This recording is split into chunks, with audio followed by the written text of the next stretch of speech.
follow you.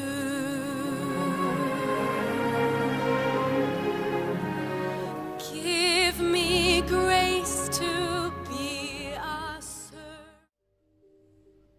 Chers auditeurs, auditrices, voici venu votre partage spirituel.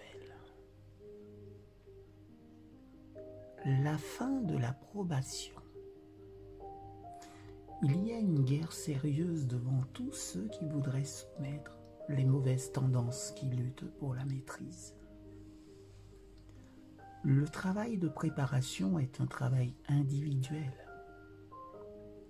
Nous ne sommes pas sauvés en groupe.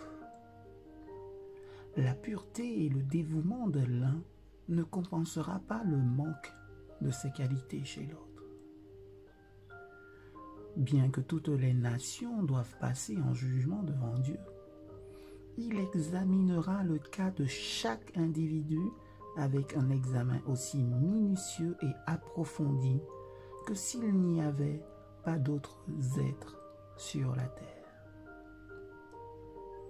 Tout le monde doit être testé et trouvé sans tache ni ride ou quoi que ce soit de ce genre. Solennelles sont les scènes liées à l'œuvre de clôture de l'expiation. Les intérêts qui y sont impliqués sont importants. Le jugement est maintenu, le jugement est maintenant rendu dans le sanctuaire d'en haut. Depuis de nombreuses années, ce travail est en cours. Bientôt, nul ne sait combien de temps cela passera au cas des vivants. Dans la terrible présence de Dieu, nos vies doivent être revues. En ce moment, par-dessus tout, il appartient à chaque âme d'écouter l'exhortation du Sauveur.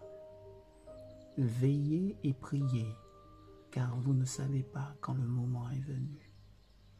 Marc chapitre 13, verset 33.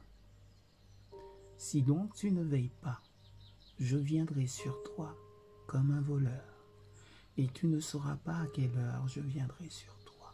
Apocalypse chapitre 3, verset 3.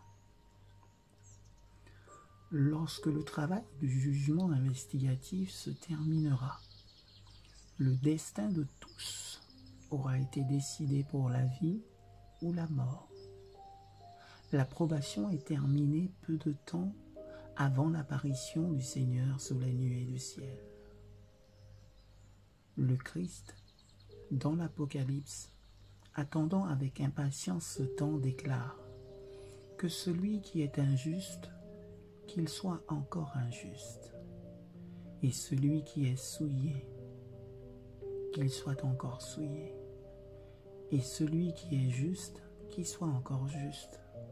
Cela est saint, qu'il soit encore saint. Et voici, je viens vite, et ma récompense est avec moi, pour donner à chacun selon ce que sera son œuvre. Apocalypse chapitre 22, versets 11 et 12. Les justes et les méchants vivront toujours sur la terre dans leur état mortel. Ils planteront et construiront, mangeront et boiront, tous inconscients de la décision finale et irrévocable a été prononcée dans le ciel, dans le sanctuaire d'en haut. Avant le déluge, après que Noé soit entré dans l'arche, Dieu l'a enfermé et a exclu les impies. Mais pendant 7 jours, le peuple, ne sachant pas que son sort était fixé, continua sa vie insouciante et amoureuse du plaisir et se moqua des avertissements du jugement imminent. Ainsi, dit le Sauveur, sera aussi la venue du Fils de l'homme. Matthieu chapitre 24, verset 39. Amen.